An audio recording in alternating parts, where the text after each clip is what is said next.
1 Tessalonicenses, capítulo 1.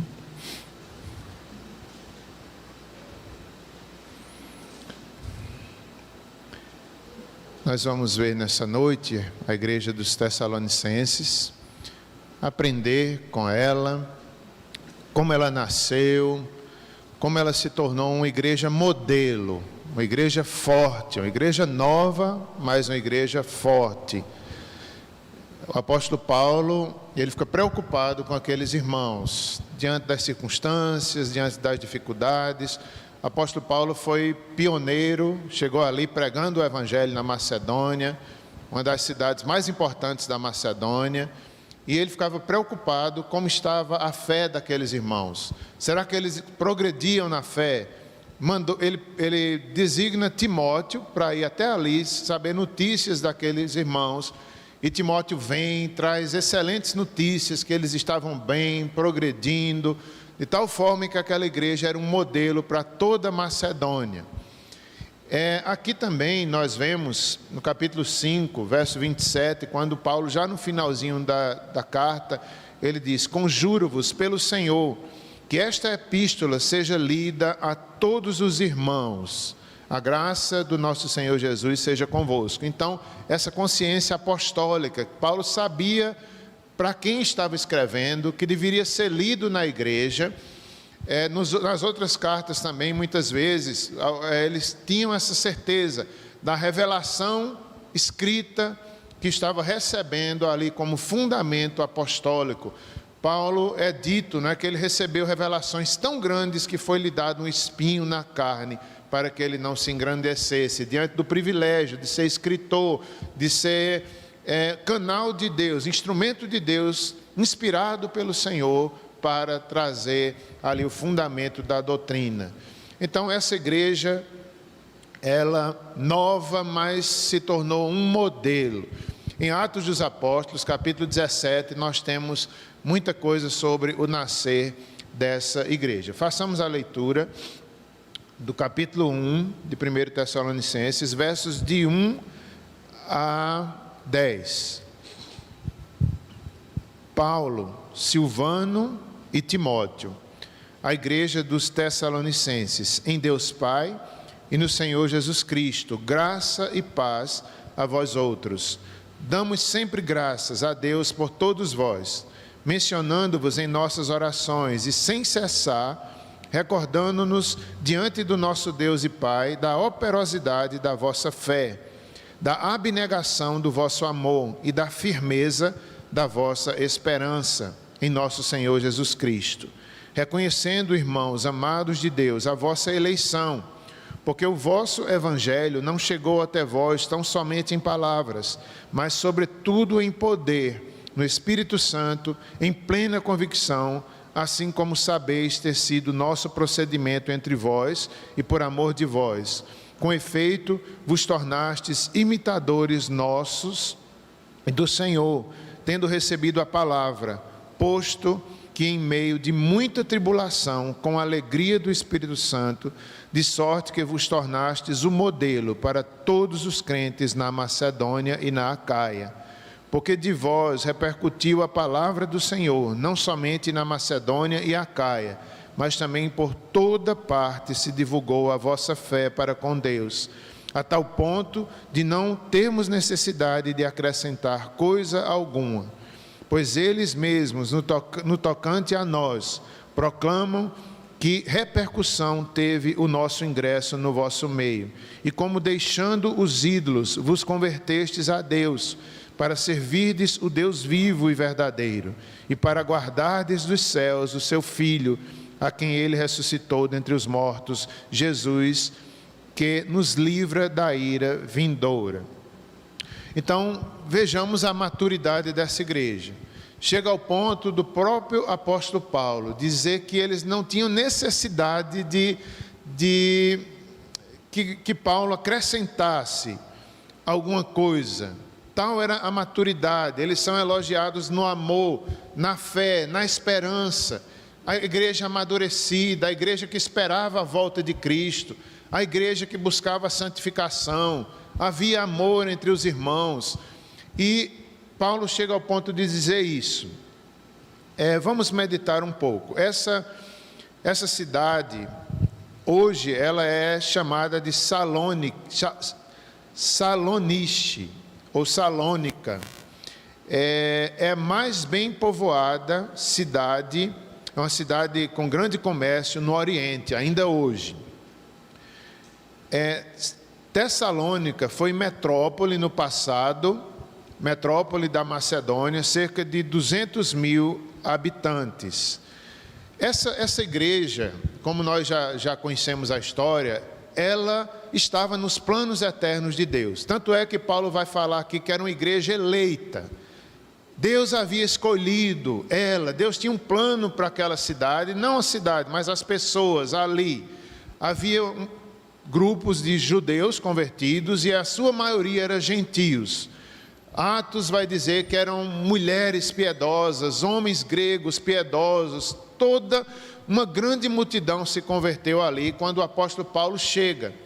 O apóstolo Paulo, ele vai para ali numa hora improvável, ele queria ir para a Ásia, mas o Espírito lhe convenceu e disse que ele fosse para a Macedônia. Nós já conhecemos a história, Paulo sai pregando ali na Macedônia, tem bom sucesso em Filipos, e grande perseguição também ali, de tal forma que ele foi preso com Silas e ele continuou a viagem. Ele queria chegar à cidade de Tessalônica, que era uma grande cidade, que fazia parte também da Macedônia. No entanto, foi necessário muita fé, muita graça, muita força para continuar a viagem.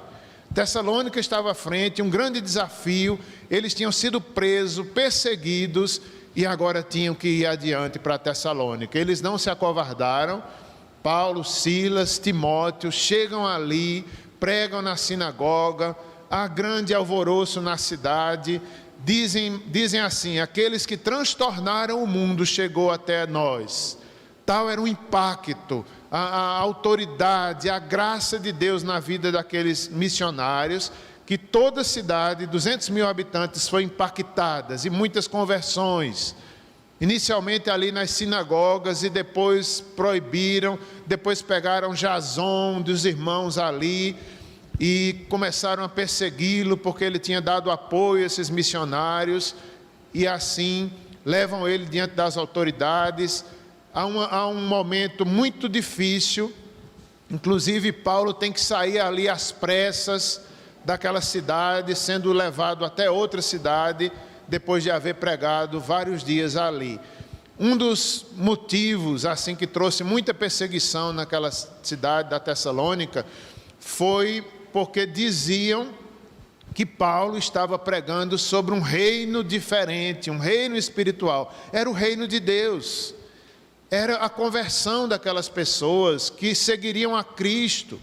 Os judeus aceitariam que Cristo era o Messias, os gentios reconheceriam o poder de Deus, a graça de Deus. Então era esse reino que Paulo estava falando, um reino espiritual em Cristo Jesus. Mas se distorceram essa mensagem, dizendo que Paulo estava falando uma mensagem política, que Paulo estava contra o governador, Paulo estava contra Nero, havia um novo rei que era Jesus. Então havia grandes controvérsias políticas. Veja como a política é desde essa época, né? A gente tem que ter muito cuidado. Paulo sofreu por causa da política, o imperador. Não, Paulo não era contra o imperador, ele orava pelo imperador, ainda que ele não concordasse com as práticas mundanas, muitas vezes, mas Paulo orava pelo imperador, ensinou isso à igreja. Então houve uma distorção, e ali na Tessalônica Paulo sofre, mas a igreja cresce, e a igreja se torna uma igreja madura, uma igreja forte no Senhor, ali na cidade da Tessalônica. O verso 1 que nós lemos, vamos ficar um pouco aqui nesses primeiros 10 versículos, diz aí que Paulo, Silvano e Timóteo estavam ali juntamente com o apóstolo Paulo, escrevendo essa epístola. Nós vemos aí como Paulo era humilde, como ele deixava os obreiros participar da obra, ele não tomava para si, como querendo aparecer, como se só ele fosse ali né, o maior apóstolo. Não, Paulo mostra a sua humildade, apontando sempre para Cristo, para Deus Pai.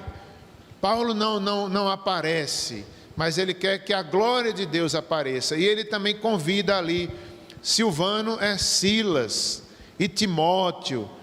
Eles aqui são mencionados, eles estão ali participando dessa epístola. Quem era Silas ou Silvano? Ele foi escolhido por Paulo para realizar juntos a segunda viagem missionária. Nós vemos em Atos, quando houve o grande concílio ali em Jerusalém, e os apóstolos e presbíteros se reuniram e deram instruções ao apóstolo Paulo. Permitiu que ele continuasse pregando aos gentios, mas trouxe algumas recomendações. E Paulo saiu primeiramente por Antioquia, depois por todas as igrejas, dizendo o que os apóstolos tinham dito. E nessa comissão, Silas estava no meio. Ele foi escolhido para ir juntamente com Paulo. A Bíblia diz que Judas também, Silas e Judas foram escolhidos pelos apóstolos para, juntamente com Paulo, passar por essas igrejas a mensagem apostólica. Diz a Bíblia em Atos 15, 22, que eles eram homens notáveis.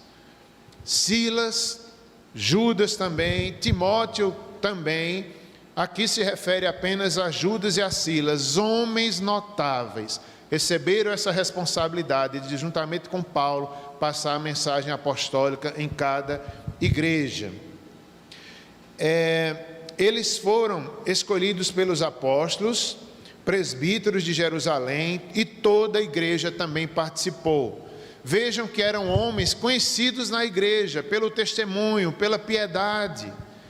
Nós devemos ter pessoas assim na igreja, piedosas, que os irmãos reconhecem, são homens de Deus, são mulheres de Deus, que confiam no Senhor, que pode se colocar um trabalho nas suas mãos, que eles fazem com fidelidade, que honram a Cristo, que amam a Deus mais do que todas as coisas. Assim era Silas. E interessante que não foram só os apóstolos, presbíteros, mas a igreja também participou na escolha. Eu lembrei aqui de André, viu, André? Eu lembrei aqui de André, né? André um dia chegou na igreja dizendo que tinha um chamado para ser pastor, queria ir para o seminário, mas vários anos se passaram. Ele está sendo provado, a igreja está reconhecendo, ele vai para o presbitério, o conselho aqui deu a sua opinião. Então não é do dia para a noite que a gente diz eu vou e vai. Nem é o seminário que vai nos fazer pastor, mas é o chamado de Deus, é a piedade, é a graça, e a igreja reconhece. Graças a Deus isso tem acontecido com nosso irmão André, né? Ele demonstrou, foi provado, desempenhou tarefas, e a igreja, quase todo mundo, eu nunca vi ninguém dizendo o contrário, mas quase todo mundo diz, realmente, ele tem um chamado. Aqui aconteceu com Silas algo parecido. Ele foi colocado, fazia parte daquela situação na segunda viagem missionária. Que assim seja também na vida de André. E que surjam outros em nosso meio. Que surjam outros, que sejamos também uma igreja modelo. Que de nosso meio possa surgir pessoas consagradas, pessoas piedosas, pessoas que amam o reino de Deus. Essa igreja, mesmo sendo nova, ela se tornou um modelo para toda a Macedônia. Em Atos 15, 40, diz assim: mas Paulo, tendo escolhido Silas, partiu encomendado pelos irmãos à graça do Senhor. Então era a graça do Senhor que despertou Silas. Foi a graça do Senhor que fez aquela igreja nascer naquela cidade, uma região que Paulo nem pensava em evangelizar naquele momento. Paulo queria ir para o lado de Éfeso, aí o Espírito disse, não, você vai para Tessalônica. Veja a graça, veja o plano de Deus soberano, que Paulo não estava entendendo, mas Deus tinha bem firmado o seu plano. Deus tinha pessoas a salvar na Tessalônica, e pela graça encaminhou Paulo até ali. A igreja dos Tessalonicenses, firmada em Deus Pai e no Senhor Jesus Cristo. Que coisa linda, ainda no verso 1, ele diz aí, a igreja dos Tessalonicenses, nasce a igreja, pela graça de Deus. Essa igreja, ela estava firmada em Deus Pai e Jesus Cristo. Assim somos nós, meus irmãos. Assim somos nós. Nós estamos enraizados, firmados no poder de Deus Pai, que nos amou, que tinha um plano para nós, nos escolheu, nos incluiu, pelo sangue de Cristo. Nós somos participantes de Deus Pai e do Senhor Jesus Cristo. Quando formos tomar a Santa Ceia daqui a pouco, lembremos disso. Nós fazemos parte do plano de Deus. Nós somos enxertados à videira. Cristo Jesus é nosso Senhor. Ele é nosso cabeça. Ele derramou o sangue por nós. A igreja da Tessalônica estava firmada em Deus Pai e no Senhor Jesus Cristo. Graça e paz eles provaram a graça, favor imerecido, e a paz com Deus estava ali neles também. A reconciliação, eram inimigos, mas agora tinham paz por causa do sangue de Cristo. Versos 2 até o 10, até bem adiante, até o capítulo 3, até o capítulo 2:16, Paulo dá graças. É o tempo todo Paulo dando graças por aquela igreja. Veja como nós devemos dar graças, irmãos. Nosso coração deveria transbordar em ações de graças. Nós temos muitos motivos de louvor, de adoração.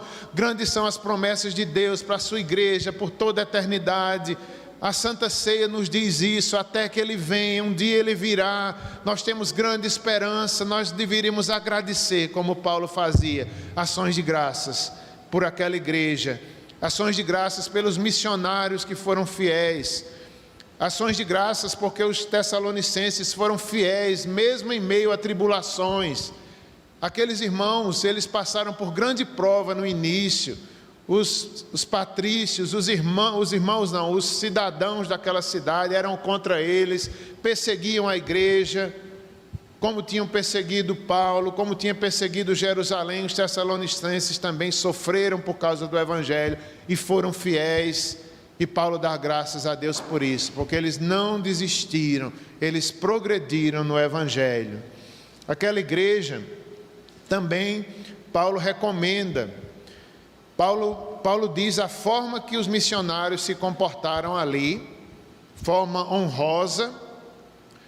Paulo os exorta à prática de santidade, à prática do amor fraternal. Eles já eram uma igreja que se amavam, mas Paulo diz que vocês se amem cada vez mais. Eles já eram uma igreja que buscava a santificação, e Paulo diz: santifique-se mais. Eles já esperavam a volta de Cristo, mas Paulo continua dizendo: continuem crendo, esperando. O Senhor virá. Para o mundo será surpresa, mas nós que somos da luz devemos esperar constantemente. Não sabemos o dia nem a hora, mas devemos esperar sempre. Sempre. Essa é uma igreja amadurecida, uma igreja que espera a volta de Cristo, uma igreja santa, uma igreja que cresce no amor fraternal. Nós vemos aqui a unidade, Pai e Filho. O Espírito Santo também é mencionado. Em Atos 17:1, chegaram a Tessalônica, movidos pela graça de Deus, depois de grande sofrimento em Filipos. Diz, mas, verso 2 desse texto que estamos lendo, 1 Tessalonicenses 1, agora verso 2, diz assim, capítulo 2, verso 2: mas, apesar de maltratados e ultrajados em Filipos, como é do vosso conhecimento, tivemos ousada confiança no Senhor Deus, para vos anunciar o Evangelho de Deus, em meio de muita luta. Veja que graça, veja que força. Presos em Filipos, mas foram adiante na Tessalônica. Em meio de muita tribulação, nasceu a igreja da Tessalônica. Paulo e os missionários, outros, em meio de muita luta, chegaram ali e tiveram um excelente proceder. Eles se comportaram como homens de Deus, não buscando os donativos daquela igreja, daqueles irmãos. Eles trabalhavam com as próprias mãos, dando exemplo aos jovens da igreja, aos irmãos da igreja que não queriam trabalhar. Talvez houvesse alguns irmãos da igreja só esperando a volta de Cristo. Ah, Senhor, pode voltar, então eu não vou trabalhar, não vou estudar. Aí Paulo dá o exemplo, ele mesmo trabalhava, mostrando que o trabalho é algo que Deus deixou para o homem, o trabalho puro, o trabalho honesto. Paulo, ele disse que foram aprovados por Deus e Deus nos confiou o Evangelho, para que não agrademos a homens, e sim a Deus que prova o nosso coração. Paulo diz que nunca usou linguagem de bajulação, como saberes, nem intuitos gananciosos. Deus é testemunha, também jamais andamos buscando glória de homens, nem de vós, nem de outros, embora pudéssemos, como enviados de Cristo, exigir de vós a nossa manutenção. Todavia, nos tornamos carinhosos entre vós, qual ama que acaricia os próprios filhos. Estávamos prontos não só a oferecer o Evangelho, mas a própria vida, por isso se tornou uma igreja muito querida e amada. Veja, André, que exemplo para você e para nós, né? Eles se comportaram bem numa cidade como aquela. Eles estavam dispostos a dar a própria vida, por isso se tornou tão amado, tão querido daqueles irmãos. Eles não tinham interesses nas coisas materiais daqueles irmãos, mas trabalhavam com o próprio suor. Eles não buscavam agradar os homens, nem judeus, nem gentios, mas eles queriam agradar a Deus. Eles não tinham linguagem de bajulação. É assim, André, que você tem que se comportar no seminário. Diante de Deus, não precisa estar bajulando professores, nem igreja, nem presbitério, é a Deus. Que você seja assim como Paulo e os missionários foram na Macedônia. Que exemplo de missionários fiéis, com muita luta e tribulação, dispostos a dar a própria vida para pregar o Evangelho. Paulo disse que Deus os aprovou, Deus viu a fidelidade deles e lhes deu o ministério. Claro que primeiramente tudo tem a soberania e a eleição de Deus, mas aqui estou falando no aspecto humano. É como a Bíblia diz: ser fiel no pouco, sobre o muito te colocarei. Deus sabe a fidelidade, o exemplo, a abnegação de cada um de nós. Devemos ser exemplo e modelo nisso, como aquele trabalho missionário nos serve de modelo nessa noite mais uma vez. O proceder do apóstolo Paulo é impactante, o proceder dos missionários é pura graça de Deus. Em Atos 17:4, diz sobre a igreja da Tessalônica: alguns foram persuadidos e unidos a Paulo e Silas, bem como numerosa multidão de gregos, piedosos e distintas mulheres. Veja só o agir de Deus naquela cidade, muitas mulheres piedosas, gregos piedosos, homens, mulheres, numerosa multidão se converte ali. Que maravilha, que igreja, um exemplo para toda a Macedônia. Paulo pregou ali por 3 sábados, arrazoou com eles acerca das Escrituras, expondo e demonstrando ter sido necessário que o Cristo padecesse e ressurgisse dentre os mortos. Essa era a mensagem de Paulo e ainda hoje é a nossa mensagem. O que foi que Paulo pregou ali? Sobre as Escrituras. Paulo disse que era necessário que Cristo padecesse. Hoje à noite nós estamos lembrando disso. É a mesma mensagem. Cristo padeceu, derramou seu sangue para nos salvar. Nós não podemos mudar a mensagem. Era a mensagem de Paulo, é a nossa mensagem. Cristo ressurgiu dentre os mortos, é a nossa mensagem nessa noite. Cristo ressurgiu, a morte não o venceu, Ele ressuscitou, podemos celebrar a Santa Ceia. Judeus tiveram inveja, como já disse, e Jason foi perseguido ao ponto de que teve que pagar fiança para ser solto. Olha a perseguição ali na Tessalônica. Mentiram, falaram politicamente contra Paulo, de tal forma que Jason sofre, tem que pagar uma fiança para não ser preso. A igreja ali sendo perseguida. Atos 17:8.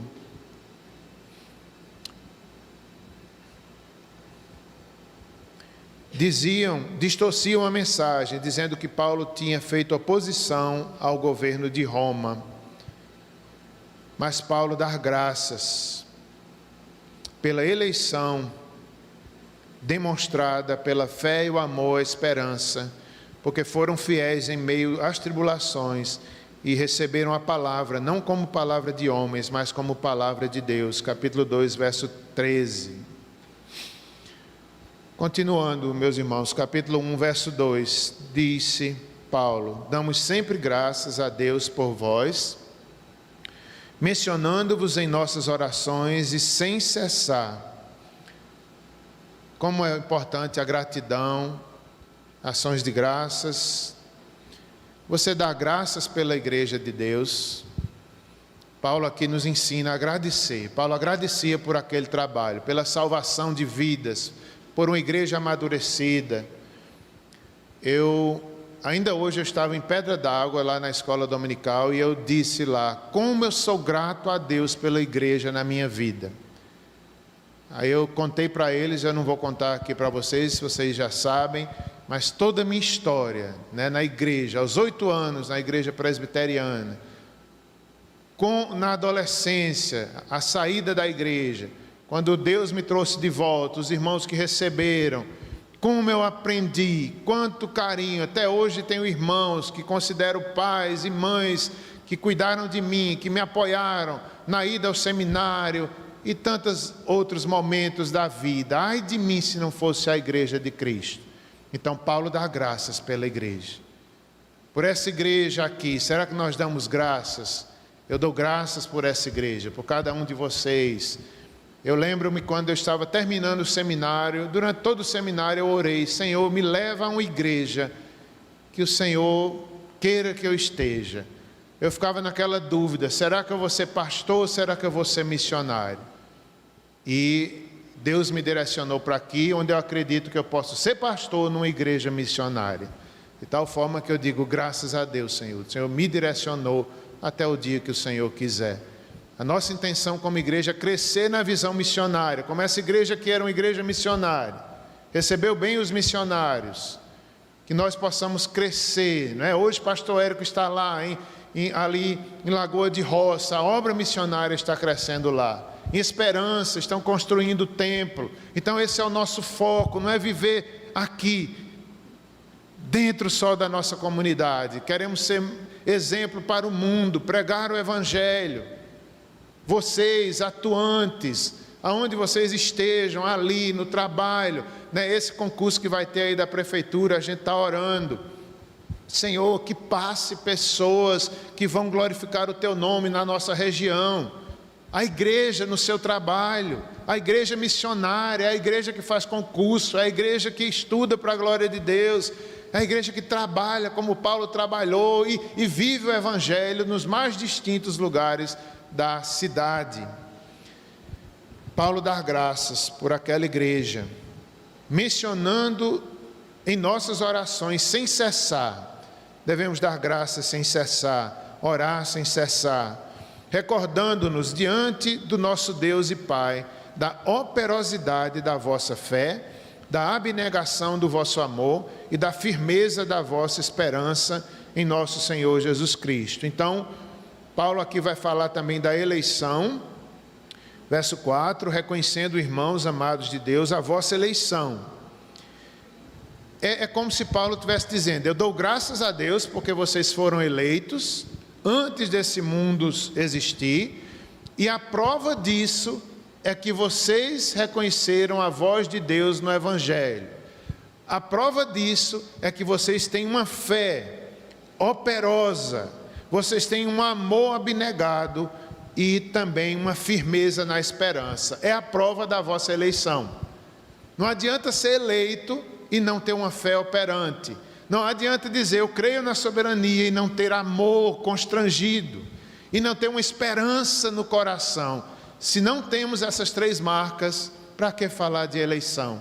A prova da nossa eleição é a nossa vida, é o nosso amor a Deus, é o amor ao próximo, é uma fé operante. O que é uma fé operante? É aquela fé cheia de boas obras, é uma fé que tem coragem, como Paulo e os missionários, de entrar na Macedônia, de entrar na Tessalônica. É uma fé operante. Não adiantava só dizer eu creio, mas eu mostro que eu creio com minhas obras. Eu mostro que eu creio com minhas atitudes, com minha vida, com minha piedade. Eles tinham uma fé operante. Não era uma fé morta, uma fé só intelectual, só um assentimento, né? Eu creio, não, mas uma fé que muda, uma fé que todo dia está ali em comunhão com Deus, é uma fé operante. Era a prova da eleição. Eles também tinham um amor abnegado, amor quebrantado, um amor que renunciava, um amor que era humilde, que não pensava só em si mesmo, mas pensava no irmão. Será que nós temos amor? Será que nós temos uma fé operante? Será que nós temos amor abnegado, meus irmãos? Como nós devemos desejar ter esse amor abnegado por Deus? Paulo estava disposto a dar vida por amor a Deus, por amor àquela cidade. Será que nós temos um pouquinho desse tipo de amor? Dar vida pelo Evangelho, dar vida, amor abnegado, amor a Deus sobre todas as coisas. Será que nós amamos mesmo a Deus, acima de tudo, acima de todos? Amar uns aos outros, amar uns aos outros. Está aqui Paulo dando graças por aquela igreja. Firmeza na esperança em nosso Senhor Jesus Cristo. Lá em João, 1 João, Paulo vai falar dessa esperança que temos. Os cristãos, nós somos um povo de esperança. A Santa Ceia nos fala de esperança, do reino que virá. Nós devemos viver com essa esperança no coração, viver, trabalhar, estudar, casar, mas com essa esperança maior, no nosso coração. Lá em João, diz que um dia, lá no céu, nós vamos ser de fato aquilo que o Senhor quer que sejamos. Estamos aqui nessa luta como igreja, se santificando todos os dias, crescendo na fé, crescendo no amor. Lá nós seremos. E João diz, quem tem essa esperança não pode viver de qualquer forma. Quem tem essa esperança purifica-se e vive nessa esperança. Essa igreja era uma igreja que tinha essa esperança, vivia buscando as coisas do alto, em primeiro lugar, vivia para a glória de Deus. Verso 5, porque o nosso evangelho não chegou até vós tão somente em palavras, mas sobretudo em poder no Espírito Santo e em plena convicção, assim como sabeis ter sido nosso procedimento entre vós e por amor de vós. Paulo aqui fala que chegou o evangelho ali, não como palavra humana, mas como palavra de Deus, no poder do Espírito Santo, e trouxe convicção de fé. Assim também deve ser nossa igreja, assim deve ser nossa fé. É pelo Espírito, é pelo poder de Deus e uma convicção de fé. Nós devemos pedir a Deus, aumenta a minha fé, dá-me convicção, dá-me convicção. Eles tinham essa convicção dada pelo Espírito Santo, e aqui Paulo também fala sobre o procedimento deles entre vós, tudo isso por amor. Como já vimos, toda a equipe missionária se comportou muito bem ali.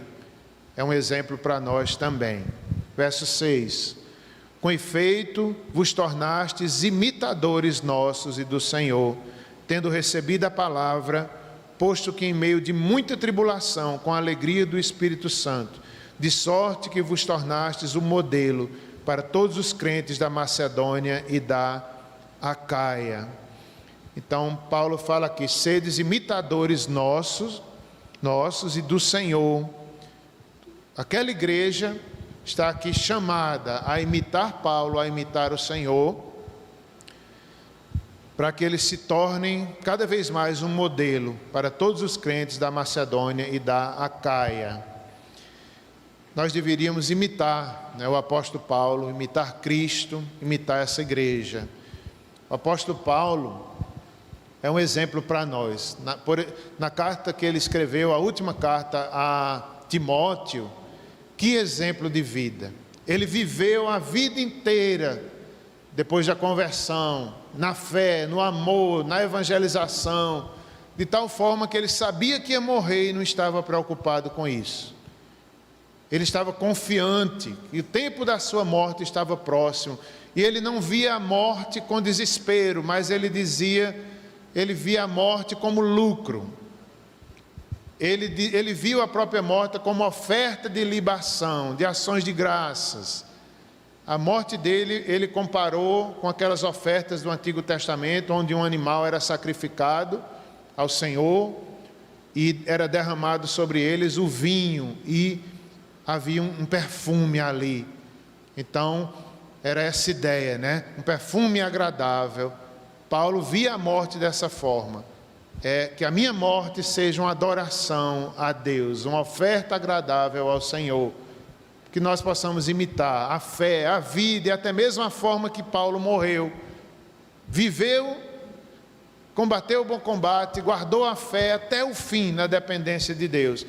Na obra missionária, perseverante, corajoso, estava disposto a dar a própria vida aqui na Tessalônica. Que modelo para nós! O texto também diz que nós devemos ser imitadores do Senhor Jesus. Devemos procurar ser como Cristo, servo, não buscar seus próprios interesses, viver na dependência do Pai, aqui como ser humano, divino, Deus, mas aqui como ser humano, Ele é um modelo para nós também. Queremos ser uma igreja modelo, temos que seguir o modelo de Cristo.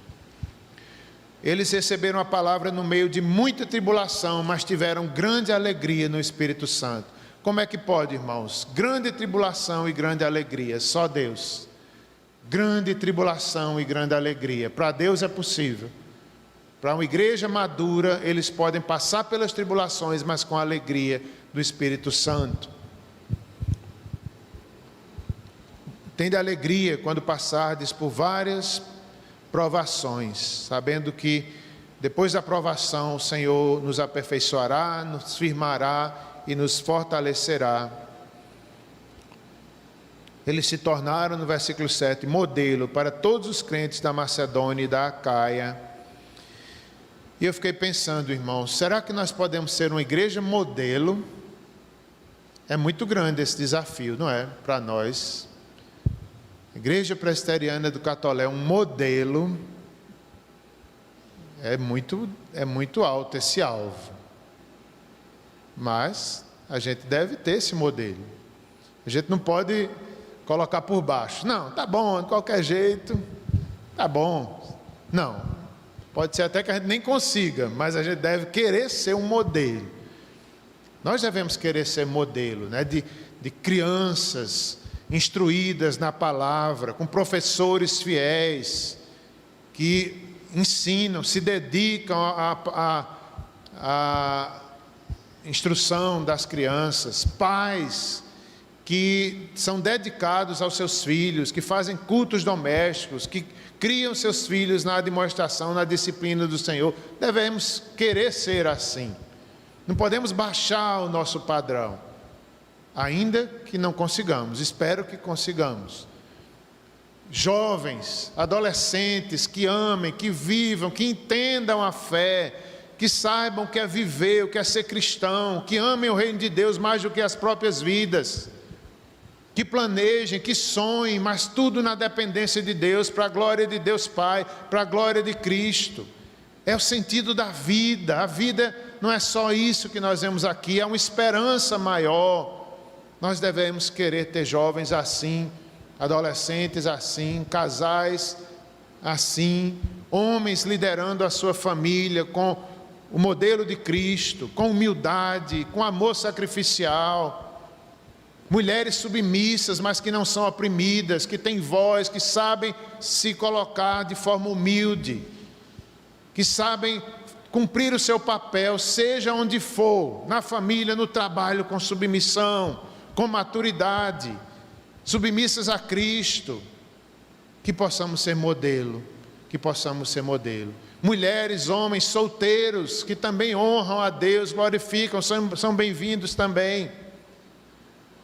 Igreja que possamos receber as pessoas que Cristo pode mandar, pecadores que vão receber nosso apoio, nossa oração, nossa paciência, nosso discipulado, caminhar junto com eles, com pessoas difíceis e complicadas, que Deus pode mandar, nós não sabemos, mas um dia podem chegar na igreja, e a gente deve estar maduro para receber essas pessoas, para andar, para estar junto, para discipular. Temos os grupos de discipulado na igreja, quem sabe Deus não está preparando líderes. Às vezes nascem os líderes nos grupos de discipulado. Deus vai treinando, Deus vai chamando, Deus vai preparando, dando ministérios, igual como Paulo aqui. Paulo foi aprovado, aí Deus lhe dá um ministério. Paulo foi fiel e Deus colocou algo na mão dele, humanamente falando. Que sejamos assim, dispostos. Senhor, eu quero ser uma bênção. Eu quero ser, Senhor, a igreja é você. A igreja não precisa ser uma igreja grande para ser um modelo, não. A igreja Filadélfia em Apocalipse era uma igreja pequena e era modelo. Os moravianos, igreja pequena, grande modelo na história da igreja. Não é por número, mas é por caráter, pelos irmãos, pela fé, pelo amor, pelo perdão, pelo nosso relacionamento, mostramos ser uma igreja madura ou não.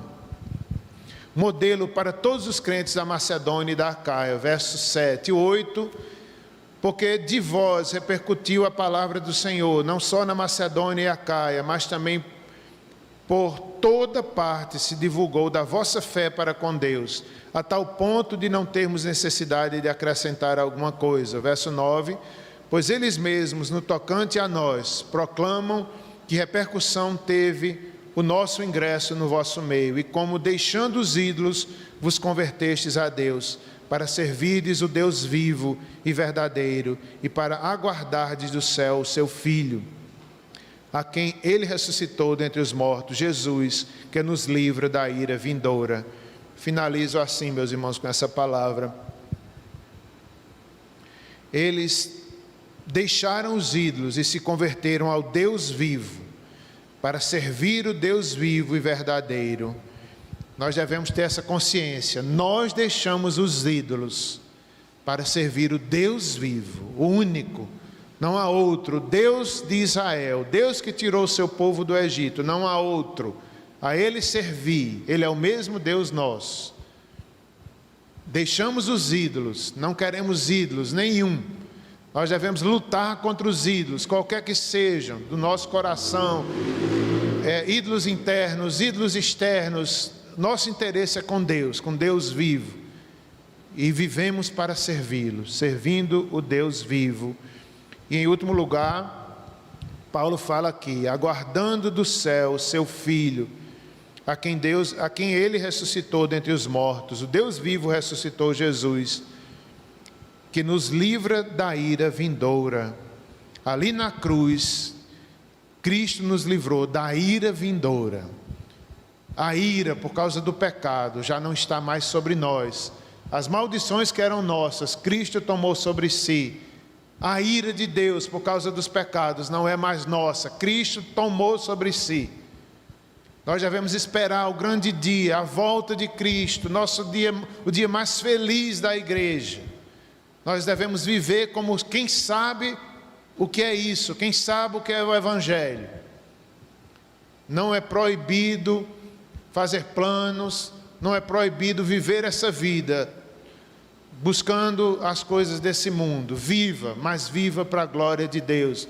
Viva com esperança. Há algo maior para nós na eternidade. O dia do Senhor, ele fala aqui sobre o dia do Senhor. É o dia de Cristo, que Ele voltará, o arrebatamento. Ele virá julgar todas as coisas. Julgará as nações. Julgará as nações. Aquela igreja foi ainda exortada sobre a santificação, a situação dos mortos e a volta de Cristo.